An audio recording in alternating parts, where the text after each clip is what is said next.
లోకానికే అధిపతి, లక్ష్మీదేవి హృదయంలో నివసించే శ్రీమహావిష్ణువు.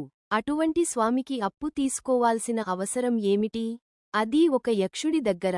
సాక్షాత్తు బ్రహ్మదేవుడు, శివుడు సాక్షులుగా ఉండి రాయించిన ఆ అప్పు పత్రంలో ఏముంది? కలియుగం అంతమయ్యే వరకు స్వామివారు ఆ వడ్డీని కడుతూనే ఉండాలా?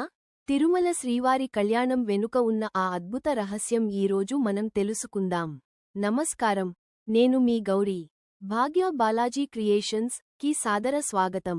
ఈరోజు మనం కలియుగ దైవం తిరుమల వెంకటేశ్వర స్వామివారి వివాహం మరియు కుబేరుడి వద్ద స్వామివారు తీసుకున్న అప్పు గురించిన ఆసక్తికరమైన కథను తెలుసుకుందాం. కథాభాగం: శ్రీనివాసుడు ఆకాశరాజు కుమార్తె అయిన పద్మావతి అమ్మవారిని వివాహం చేసుకోవాలని నిశ్చయించుకుంటాడు. కాని ఆ రాజవంశ మర్యాదలకు తగ్గట్లుగా అంగరంగ వైభవంగా కళ్యాణం జరిపించడానికి స్వామివారి వద్ద ధనం ఉండదు.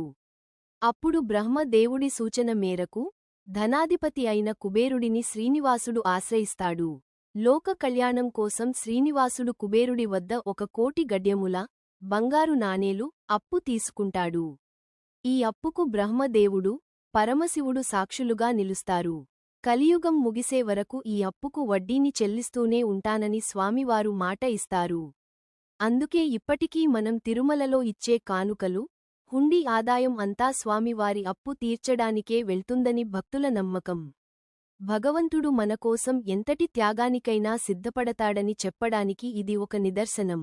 ముగింపు సందేశం: తిరుమల యాత్ర అంటే కేవలం దర్శనం మాత్రమే కాదు, స్వామివారికి మన వంతుగా అప్పు తీర్చడంలో తోడ్పడటం కూడా. ఆ వెంకటేశ్వరుడి కృపాకటాక్షాలు మీ అందరిపై ఉండాలని కోరుకుందాం. ఓం నమో వెంకటేశాయ.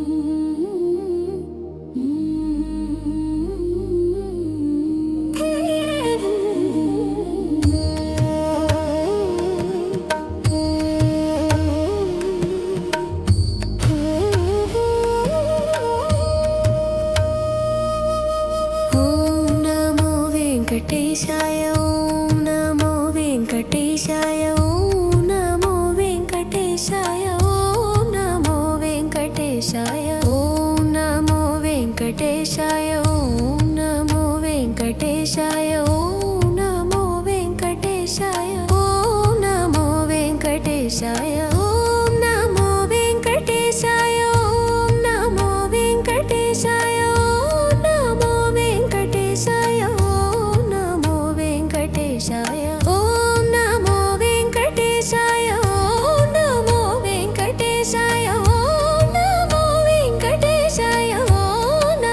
వెంకటేశాయ ఓం నమో వెంకటేశాయ ఓం నమో వెంకటేశాయ ఓం నమో వెంకటేశాయ ఓం నమో వెంకటేశాయ.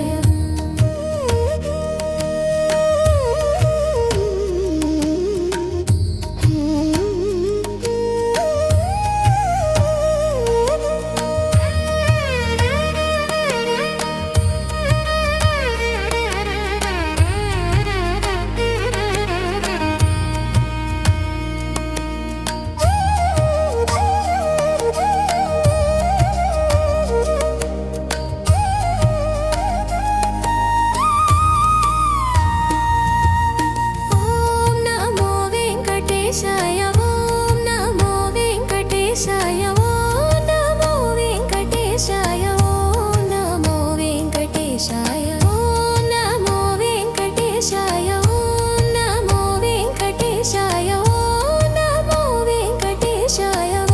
నమో వెంకటేశాయ ఓం నమో వెంకటేశాయ ఓం నమో వెంకటేశాయ ఓం నమో వెంకటేశాయ ఓం నమో వెంకటేశాయ ఓం నమో వెంకటేశాయ ఓం నమో వెంకటేశాయ ఓం నమో వెంకటేశాయ ఓం నమో వెంకటేశాయ.